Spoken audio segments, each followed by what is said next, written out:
Well, hello everybody. Welcome back to the channel. The Witcher 4 has had a ton of news recently come out. First, it was the Unreal 5 tech demo. Now it's the news about the new Netflix show. Well, the new season of the Netflix show. I haven't seen it. Let me know if I should. Also, there's an IGN video saying that the PlayStation 5 has already won the console wars because of The Witcher 4 and GTA 6, which are two games that haven't released yet. So I'll be the judge of that, and I'll see if IGN's tweaking again. First, we're going to react to the tech demo, then we're going to watch the IGN video, then last but not least, we're going to watch the video game adaptation, because not everyone's into them, and me personally, I am traumatized from those types of media. So let's get into it.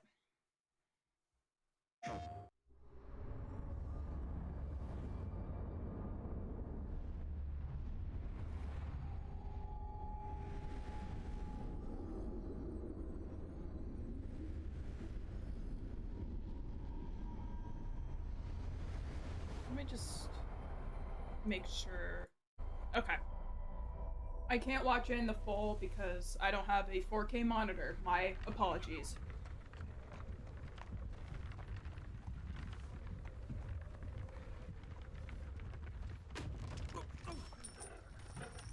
Sleep is he, the ploughing plonker. Break me pearlies on this blasted pit-ridden tract. Ooh.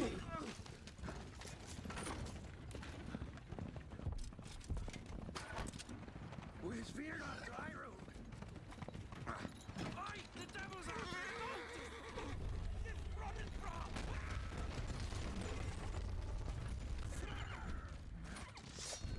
Oh dear.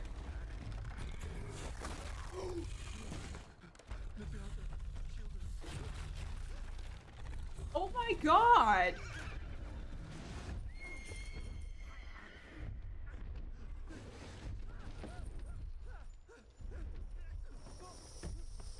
Is the guy driving this thing just completely unaware of what's going on behind him? Why is it still moving? Why hasn't he stopped?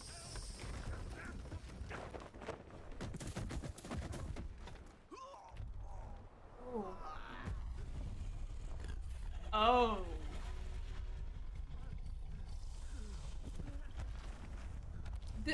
This couldn't get worse for him, even if he tried.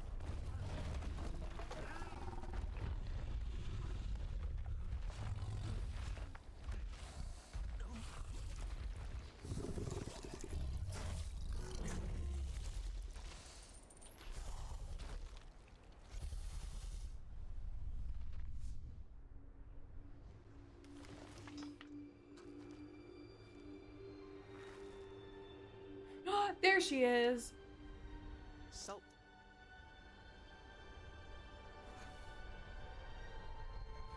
Almost had me fooled, Fruin.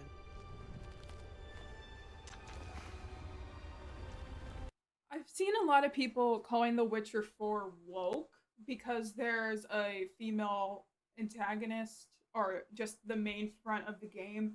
I feel like we have lost the plot when it comes to woke games because this is a Witcher 4 game through and through, and the only thing that is different is obviously the story that we can tell, but also just her.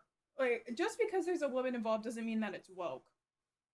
Like, when I saw that for a ton of different games at the Game Awards, obviously this reigning year, just a ton of people angry that there's a female lead, and I found that so interesting because she was, to my knowledge, in the previous Witcher games.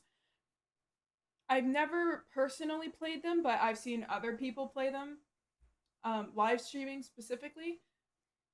So a lot of mixed reviews on that, but I just want to make it firm as to where I stand. I am not quick to call games woke because there is a female lead, and that will never be the case. The only time a game is woke is if they pull a Saints Row reboot, where they completely get rid of the violence that were in previous games and things of that nature. But just because there's a woman doesn't mean that it's woke.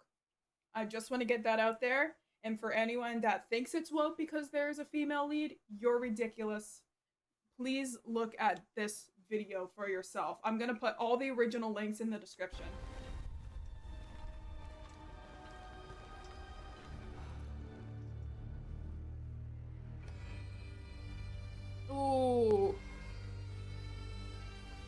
I wish it was actual gameplay. Hopefully we'll see that soon.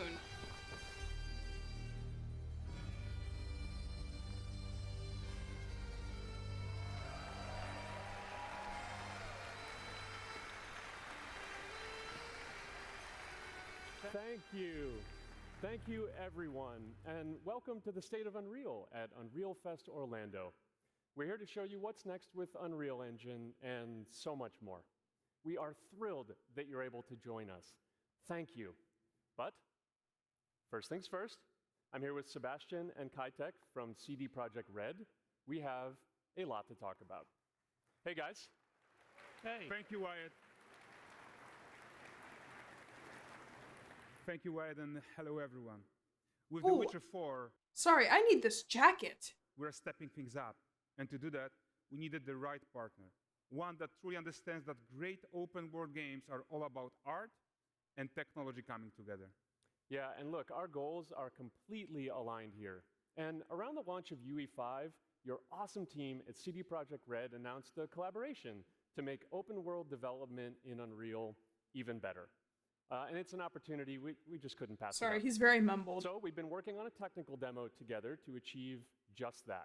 I think we should take a look at it. You guys ready? Born ready. Yeah. Kaitek is going to play the build for us. Sure, let's do it.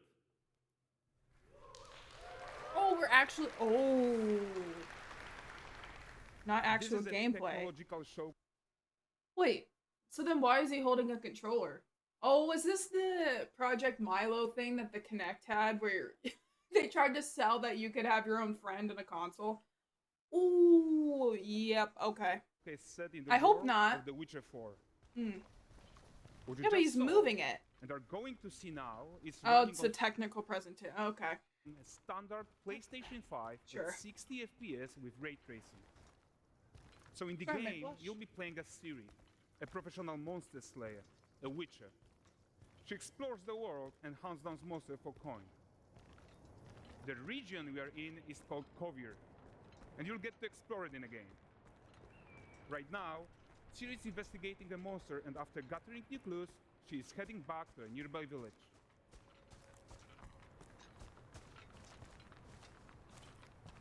All right, everyone.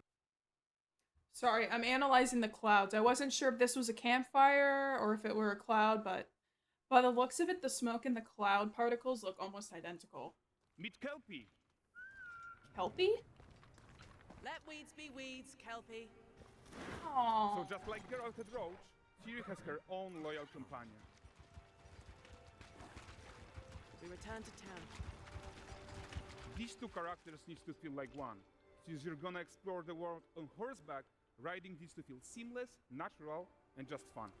Yeah, and to support that, we're introducing multi-character motion matching in Unreal. Oh. So Ciri and Kelpie, they're perfectly synchronized when mounting from any angle and speed. And we also support root motion movement on Kelpie, so controlling... So there was a little bit of cape bugging, but I'm not concerned about it. What I am here to talk about is just the cape physics. Those are stunning. And also, this might be a really weird niche thing that I have, but I actually really enjoy riding horses in video games. This goes back beyond Red Dead Redemption 2, by the way. Like, I would play vet games just to ride a horse all the time. I would never do it in real life, but in a video game, absolutely. I just want to be what I'm not in real life, and that is social, an equestrian. I want to be an aquarium. What? I can be a horse. I can be a dragon. I can be a monster hunter. This is sick. All right. Weird niche rant over. Thank you. Her feels realistic and grounded. And there are also some really nice improvements to our Unreal Chaos Flesh Solver and these machine-learned deformations. So you've got realistic muscles Holy moving and stretching shit. under Kelpie's skin without compromising the performance there. Yeah, wow, you can literally see. We're seeing the autonomy of a horse. So let's leave Ciri behind for a second and Okay. talk about the world itself. So much of the Witcher world is natural, Oh, wow. organic, especially Kovir with its dense forest and wild nature. Yeah, and wild nature is hard. And with nanite geometry, we've freed artists from so many of their old constraints. But we don't want to rest until everything we do in Unreal has that same spirit of freedom. There's always more work to do, and foliage is a huge piece of that puzzle. So we are excited to introduce nanite foliage. Oh, wow. And in order to achieve gorgeous foliage density everywhere, while still being memory efficient, fast to render, we believe that a new idea was needed. So instead That's of a the same bear. card approach we've been using for the past 20 years, Can we see the anatomy of a bear, please? What? You know what? I wish they did that polygon thing during the water because I'm so curious as to how that would look in an engine standpoint.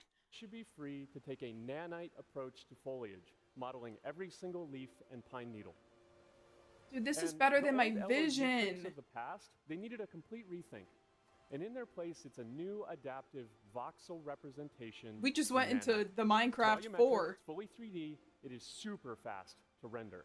And Yeah. these dense clusters of triangles turn into these cubes, which at a distance, they're no larger than a pixel, and they react to the changing light of our dynamic sun and our shadows, and they allow artists to render whatever amount of foliage is needed to achieve their What? vision without compromise. And no compromise means how ambitious we are when it comes to bringing our vision to life with incredible visuals. But more than that, together with Epic, we created Oh, so- faster. Okay, I just saw a deer. There's wildlife in this.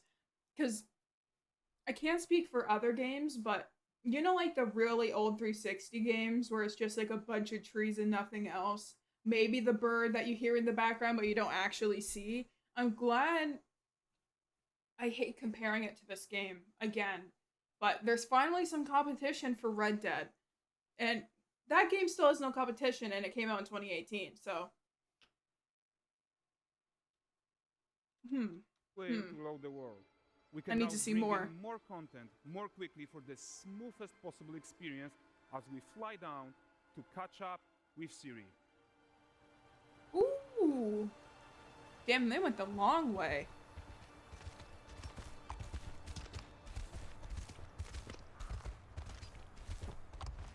Oh, I should clarify. I'm not comparing Red Dead 2 and like the story and the Western theme. None of that. I'm comparing simply the graphics, the writing mechanics. Anything where it overlaps, there's finally some sort of competition for Rockstar. Welcome to Valdrest. So Valdrest is a port town, a hub for fishing, trade, and mining. It's one of those places where you can meet shady characters or overhear gossip from other lands.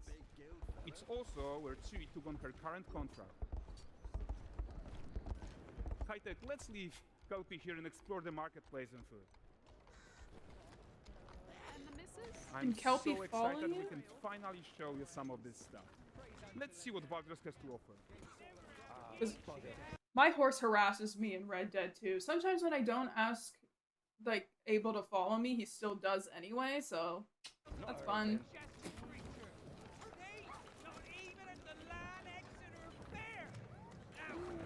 Oh! This is why I present him with a fish. For the furry rascal will often wink, and the bear's wink Oh, the grants kid. him a chair, have they? Sweet.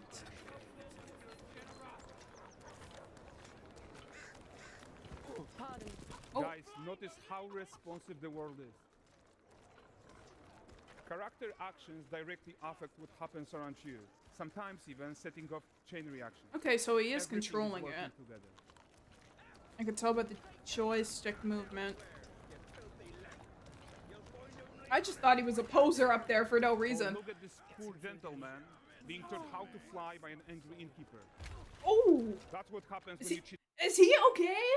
Can we get an x-ray vision of this guy's bones? that Gwen. There's little people? I love little people. Hell yeah. Jingling in the purse. My horse is- Oh my god, he doesn't have a Okay, leg. So this is the guy who gave the series Quest his own. Like you probably suspect, he has his own agenda in all of this. You're off your tits again, Wilfred. Damn it, Wilfred.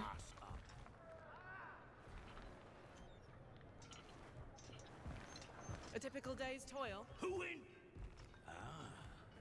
Witcheress. One using my wagons. No eternity is taking that damn salt to arrive. I found them. And, well, suffice to say, they'll not reach you. Oh, As for the salt, found not one speck. I presume this comes as no surprise to you.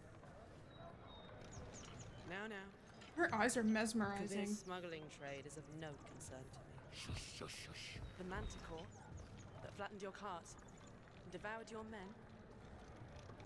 Quite the opposite. Manticore? No, them winged hellspawn dwell in the arse end of Creighton, not here. While Siri decides what to do about that merchant, let's take a look at the character technology that powers this marketplace. Oh, they're still moving How do we back listen there. in on these fishmongers? They're selling their wares, chatting up customers. Morning, catch this is. Won't find none fresher. Rugged me ladies after one of them. Course. Get this cleaned and gutted for you. You mind, dearest? Interesting, something more. Got mackerel cod, all Braxton's finest. And there is tons of tech at play here, even in this simple market stall. Metahuman tools, improved Unreal Smart Objects, Their movements, they look real. I feel like if I were to sell fish, I'd look like this guy. Comment down below if you agree. chaos cloth, and more. Yeah, and all of this exists to make sure that the gap in quality between Siri and NPCs is as small as possible. Yeah, and closing that gap, it's not just about fidelity, right, but also authenticity. They should react to changes in the world around them. But the prisoner in Is he gonna pillory get is exciting stoned? enough for Valdres. Oh, Let's grab everyone's attention with a circus.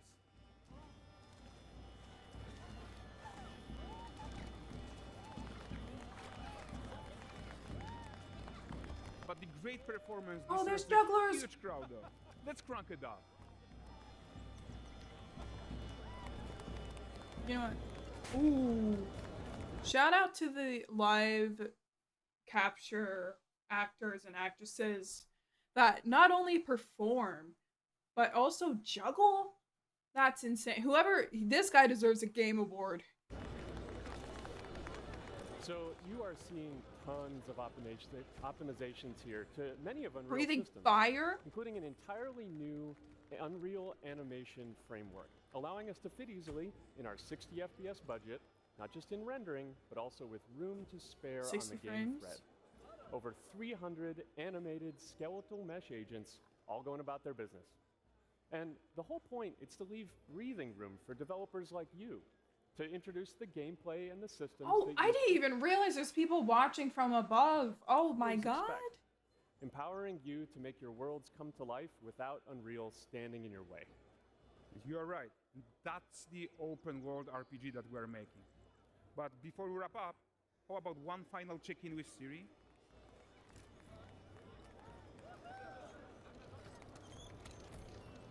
We are making this game to be the most immersive and ambitious open world Witcher game ever.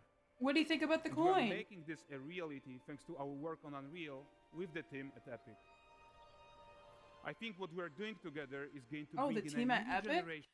Oh, so hopefully maybe this might come out on PC and it won't just be a PlayStation 5 exclusive. If it is an Epic Games exclusive, like Alan Wake 2, I know some people are going to be disappointed, which that's fine. Use creator code ADDYPIE though. Just saying. Of open world RPGs, and I'm so proud of what we accomplished so far. We are too. All lowercase. So we're almost done, but before we go, here's a small gift for all Witcher fans. A first look at Lanexeter. Oh wow.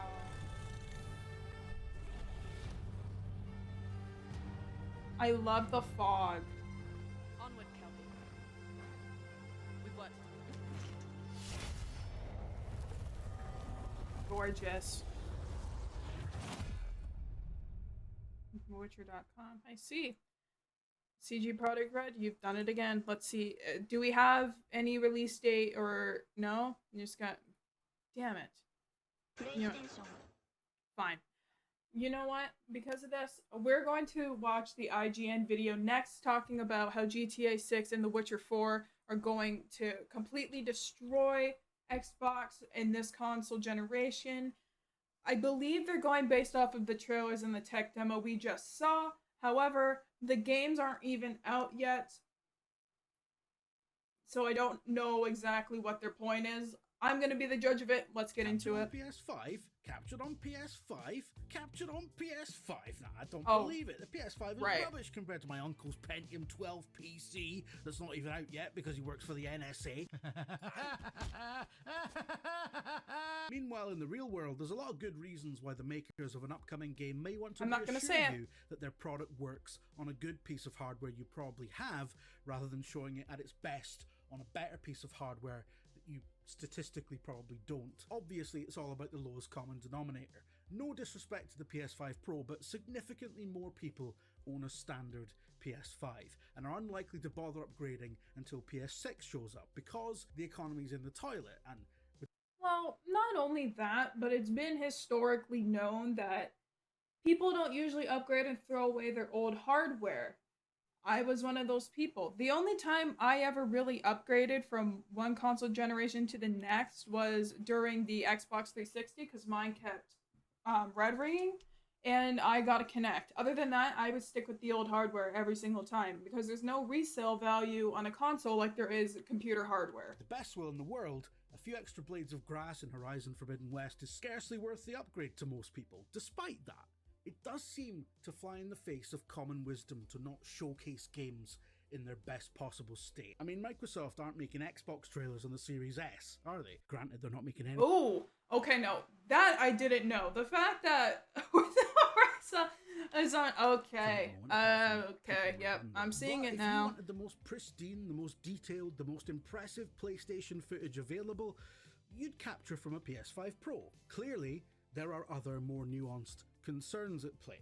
One of the maddest examples is the recent Unreal Engine showcase featuring The Witcher 4, which was purportedly running on a standard PS5 and at 60 FPS, despite featuring a suite of advanced next-gen lighting and visual effects. Okay. So I did hear the 60 frames per second, and there was a PlayStation controller, but I don't know if that necessarily means it's on a PlayStation 5. Granted, it could be on a dev kit. I don't know. I've been a PC player since the Xbox One generation, pretty much. So maybe I wouldn't put it past them. A lot of things are captured on the PlayStation 5. However, when it comes to PC ports, they're almost always on PC. And for Xbox, you get nothing. So Seems far too good to be true, but our friends at Digital Foundry did a big deep dive interview on this, and well, this is that demo running on PS5. 60 FPS oh, on a base console is totally achievable with all the features base. that we have. Okay, so if that's on a base, I can very easily see the PlayStation 5 Pro running this at 100 frames. If not a little bit higher, they might aim for 80, which is not necessarily worth the upgrade. You don't really see a difference between 60 and 80. That's why we go 30, 60, 100, 120, 144, 200 plus, because that's when you can seriously notice it, but we'll have to see, This of course. is a major departure for CD Projekt Red, who've always tended to showcase their new games running in vision on PC. And although they've gone on to clarify that running a vertical slice like this isn't the same as doing it with an entire game, it's still impressive and pretty reassuring for those of us still rocking the older hardware that we might be able to play future games for years to come without going bankrupt. Remember when gameplay trailers were captured on absolute nonsense spec NASA grade PCs that no mortals could actually afford? On the old VG247 YouTube channel, we still get regular comments on the infamous Watch Dogs E3 2012 gameplay demo that turned out rather infamously to be a 10-minute bullshot. The game didn't look like this. Certainly not on the hairdryers people were playing games on back in 2012. The sheer gulf in visual fidelity between this vertical slice and what people actually ended up playing rightly annoyed a lot of people, and I think it Yeah, there was a point in time where PC was king, and that was really unfortunate because they were running it on NASA computers, let's be perfectly honest with ourselves. And this was at a point in time where catfishing for video games was so easy because not everyone fully understood, and if they did, they wanted to believe that they optimized it so well on their current hardware that it just worked out that way. Unfortunately, not how it goes. And even like the original Cyberpunk trailers, they wouldn't even disclose as to where it was. I believe it became more and more normalized the more and more we got angry about it. Myself included, there was a time where you would watch a trailer and you would have no idea if it were gameplay, a cutscene, a render cutscene, if it was just ripped out of their ass. You would have no idea the origins, and I feel like it has become so normalized because people were so angry for such a long time, and this just kind of proves that. Presented the start of a massive shift in what consumers were willing to put up with from games marketing. Ubisoft would go on to take a lot of flack for the state of Assassin's Creed Unity just a couple of years later, a game which promised the true arrival of next gen, but could barely run on the platforms it was designed for. Okay, barely run is a bit of an exaggeration. It suffered from a few frame drops and the odd bug, but it was fine. I enjoyed it, and so did millions of others. What I'm doing here is copping to the fact that the media's propensity for sensationalism has a big part to play in stoking these fires too, and we are aware of it, but unfortunately we're trying to please the whims of unknowable algorithms as much as we're trying to serve your needs as consumers, which leads to people like me saying things like Assassin's Creed Unity could barely run on PS4, even though that's bollocks. I reviewed it on PS4 and gave it an enthusiastic 8 out of 10. I got a death threat for that. Anyway, it wasn't just Ubisoft taking pelters for that sort of thing either. All the way back in 2005, a pre-rendered trailer for Killzone 2 purported to show first-person gameplay, but definitely didn't. It's actually... Yeah, I mean, listen. E3 on its own was just a moment in history that we couldn't go back to, even if we tried, because of how catfishy it was and how shady it was. But this trailer in particular, you know, I'm not going to spoil it. Wild looking at this now that anyone thought it was real gameplay, but it speaks to the fact that consumers, gamers, are a lot more savvy about these things than they were back then. And not only that, we're far more concerned about our rights as consumers after decades of being about by every publisher you can think of. Stop killing games. Every which way they can think of. As much flack as gamers often get from people like me for being misinformed, entitled, angry weirdos, the majority of actual gamers, not the casuals or the outraged tourists, but the kind of people who know when Steam sales are on or when Summer Games Fest is happening, right? The majority of those enthusiast consumers are pretty clued up. I often think that the stories of No Man's Sky and Cyberpunk 2077, both games have been on a long road to redemption after failing utterly to live up to their marketing hype at launch, show that consensus can shift, that gamers do change their perceptions based on new information, that through hard work, investment, humility, and honesty, studios and well-known personalities in game development can go from pariah to darling. People were calling Sean Murray the heir to Peter Molyneux. That's a career killer for someone in his position, but he's managed to shake it off. And now No Man's Sky is beloved. Personally, I think the 97 massive updates they've done for it are just polishing a turd, but this isn't about me. The point is this: the enthusiast gaming I'm not talking about is that. sophisticated. Stop laughing, I'm being serious. They're sophisticated, media literate, and a lot more savvy than the reputation they get from a very loud minority, and we're not going to talk about them. They're not impressed by pre-rendered teasers because they know it has nothing to do with the end product. And if you're going to tell them that it's in-engine footage, real-time capture, genuine gameplay, running on console, no nonsense, you better not be lying about it, because there's a lot of pixel counters out there who will catch you out. And I'm not talking about Digital Foundry, I'm talking about random guys on Reddit who've just got nothing better to do. And I think most publishers... Hey, you know what? Shout out to those men on Reddit. You want to know why? Because they know stuff far further. And if you're going to listen to anyone when it comes to tech issues, it's going to be a Redditor, whether you like it or not, alright? Do you know how many people probably stopped pre-ordering Cyberpunk after a guy on Reddit just said, hey, this is not going to be good, and I can tell you why. Because the writing was on the wall when it came to it, but the hype overrode it by far. But there were still the logical people, and they just so happen to be on Reddit sometimes. Sometimes. Know this and would rather avoid the hassle of a scandal. Most people who work for big companies aren't rabid C-suite sociopaths in three-piece suits. They're just normal people who frankly don't want the ag. That's not to say that marketing isn't full of absolute horse, because it is. When a game trailer tells you it's made from in-engine footage, for example, that could mean absolutely anything. It does not have to correspond whatsoever to the finished product as it plays. It could be running in-engine at 1 frame a second and sped up in post. I mean, live-action Star Wars is made in Unreal Engine nowadays. It doesn't mean anything, as a disclaimer.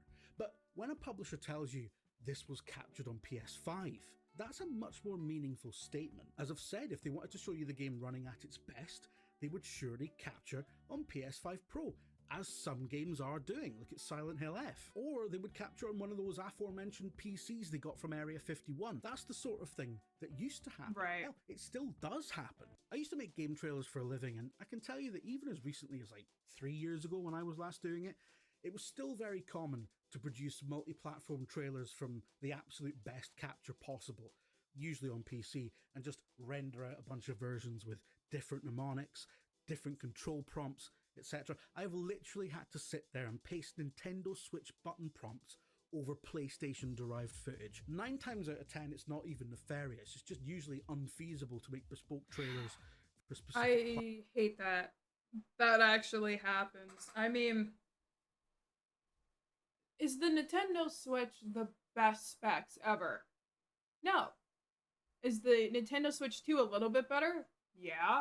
That's why almost every single Nintendo Switch video or trailer is going to be captured on the second one, because it just looks better.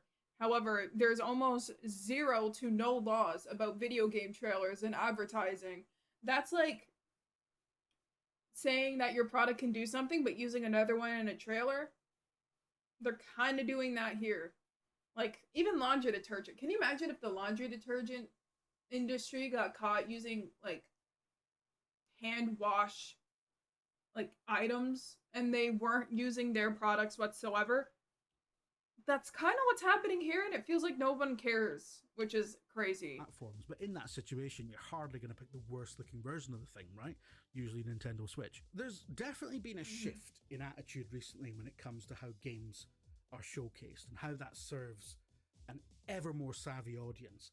Sensational marketing is and will always be here to stay, of course, but the upshot of all this is that if you've got a PS5, you're probably set for a long time. You're not going to need to fork out for new hardware just to keep up with new releases for a long time yet.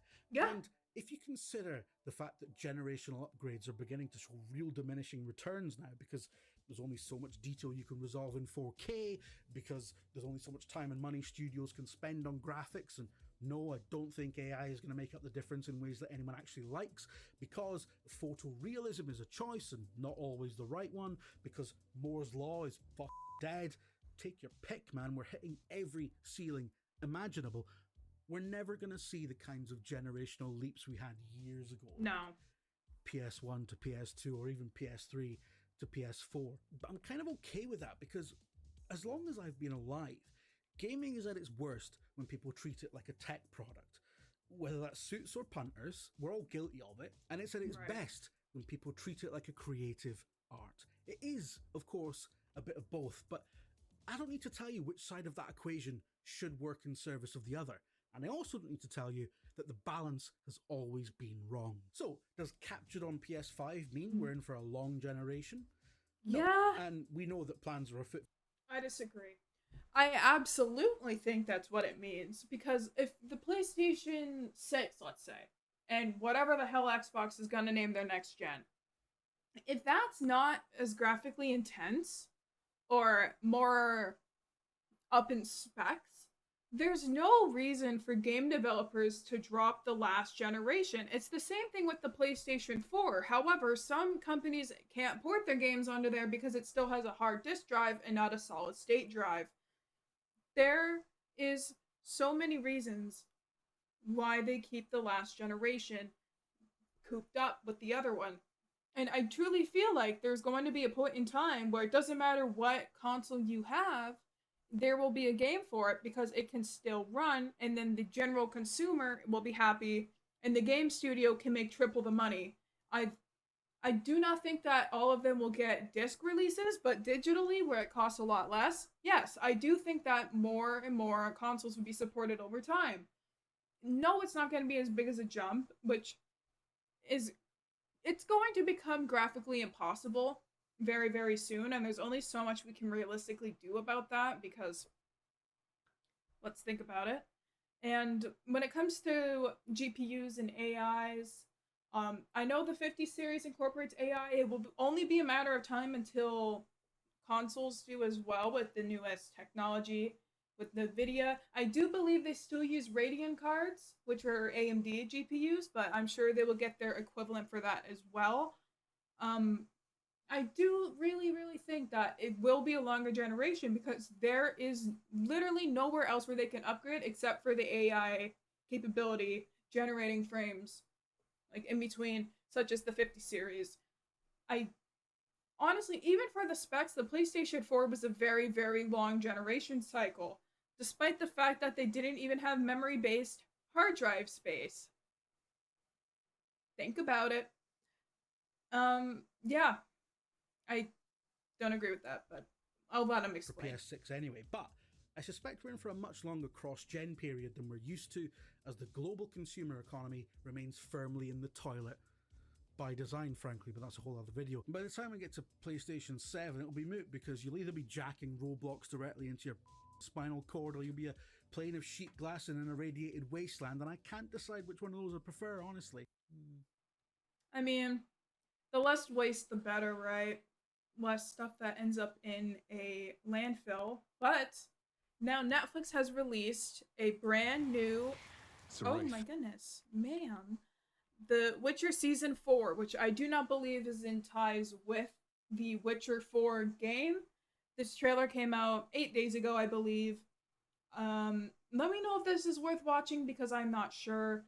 But it's only 1 minute and 36 seconds, so let's get it. Visual effects are stunning, but I don't know. I'm more into playing the game rather than watching it, but hey, maybe it spins off from the game. I'm not sure what you're the most excited to see out of The Witcher 4, whether it be the demo or the TV show, and I will see you guys in the next video. Take care of yourself.